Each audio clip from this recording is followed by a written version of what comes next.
حضرت عباس کی شہادت کے بعد جب خیام کی طرف امام حسین خالی مشق اور لہو میں ڈوبا علم لے کے آ رہے تھے، بچے دور سے اپنے چچا عباس کا انتظار کر رہے تھے۔ جیسے ہی علم کو دیکھا تو بی بی سکینہ نے کہا، میرے چچا عباس آ رہے ہیں۔ بس خالی مشق پہ جیسے ہی نظر پڑتی ہے، آپ اپنے بابا سے لپٹ کے فریاد کرتی ہیں کہ اے میرے بابا، شاید ان ظالموں نے میرے چچا کو بھی شہید کر دیا، میں ان کے لیے بد دعا کرتی ہوں۔ امام حسین اپنی بیٹی کا ماتھا چوم کے ان کو ایک خالی خیمے کی طرف لے کے جاتے ہیں اور کہتے ہیں، اے میری بیٹی، تجھے پانی چاہیے نا؟ آپ زمین پہ ہاتھ رکھ کے جیسے ہی ہٹاتے ہیں تو وہاں سے پانی ابلنا شروع کرتا ہے۔ بی بی سکینہ نے جیسے ہی پانی کو دیکھا تو وہ خوش ہونے لگی۔ امام حسین نے فرمایا، اے میری بیٹی، خیام سے باہر کی طرف نگاہ کر۔ جیسے ہی بی بی سکینہ باہر کی طرف دیکھی تو لاتعداد انسان ہیں جو اپنی زبان باہر نکال کے حسرت سے بی بی سکینہ کو دیکھ رہے ہیں۔ امام حسین نے فرمایا، اے میری بیٹی، اگر آج تم نے یہ پانی پیا تو قیامت تک تمہارے نانا کی امت حوض کوثر سے محروم رہے گی، اسلام سے محروم رہے گی۔ بی بی سکینہ نے کہا، اے میرے بابا، اگر میرے نانا کی امت کی شفاعت کے لیے میرا پیاسا رہنا ضروری ہے تو میں پیاس برداشت کر لوں گی، ہر ستم برداشت کر لوں گی۔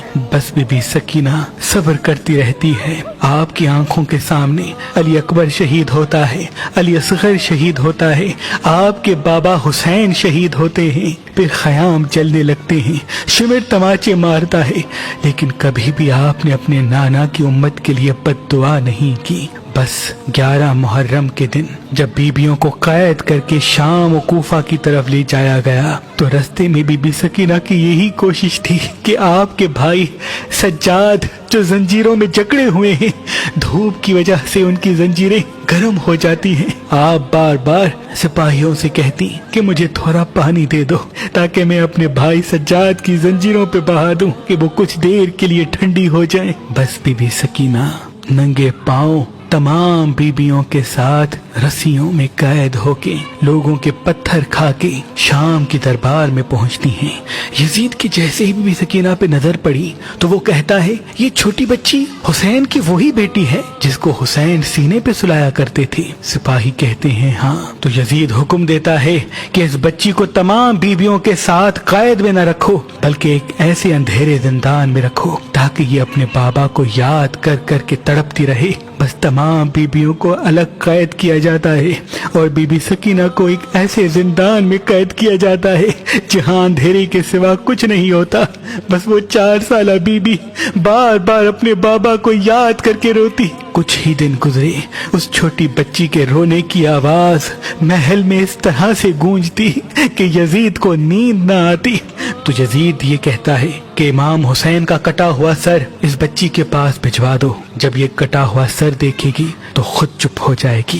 بس امام حسین کا سر جیسے ہی بی بی سکینہ کے پاس زندان میں پہنچتا ہے، آپ اپنے بابا کے سر کو دیکھ کے اس سے لپٹ جاتی ہیں اور زار و قطار رو کے کہتی ہیں، اے میرے بابا، میں قدم قدم پہ سختیاں سہتی رہی، پتھر کھاتی رہی، لیکن کبھی بھی میں نے اپنے نانا کی امت کے لیے بد دعا نہیں کی۔ امام حسین کی آنکھیں کھلتی ہیں اور آپ فرماتے ہیں، اے میری بیٹی سکینہ، اب سو جاؤ، میں تمہیں اپنے ساتھ لینے آیا ہوں۔ بی بی سکینہ اپنے بابا کے سر پہ اپنا سر رکھ کے سو جاتی ہیں۔ بس زندان میں خاموشی ہو جاتی ہے۔ جیسے ہی سپاہی آ کے دیکھیں تو بی بی سکینہ دارالفنا سے دارالبقا کی طرف کوچ کر لیتی ہیں۔ امام سجاد کو علم ہوتا ہے، آپ اور تمام بیبیاں زار و قطار روتے ہیں۔ آپ 3 دن کا اکٹھا پانی منگواتے ہیں اور چاہتے ہیں کہ اپنی بہن کو غسل دیں۔ تاریخ نے لکھا، جیسے ہی بی بی زینب نے بی بی سکینہ کو غسل دینا شروع کیا تو اچانک سے رونے کی آواز آتی ہے۔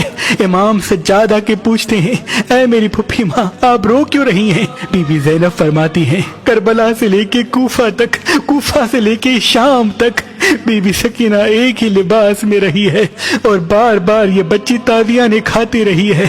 بی بی سکینہ کا لباس ان کی کھال سے اس طرح سے مل چکا ہے کہ جب ہم غسل دینے کے لیے آپ کا کرتا اتارتے ہیں تو آپ کے جسم کی کھال بھی ساتھ چلی آتی ہے۔ اے میرے بیٹے سجاد، بتا اب بی بی سکینہ کو غسل کیسے دیں؟ امام سجاد فرماتے ہیں میری بہن سکینہ کو اسی پھٹے ہوئے کرتے کے ساتھ تدفین کرتے ہیں۔ یہ میری چھوٹی بہن اسی حال میں قیامت کے دن اپنے نانا رسول اللہ سے ملے گی۔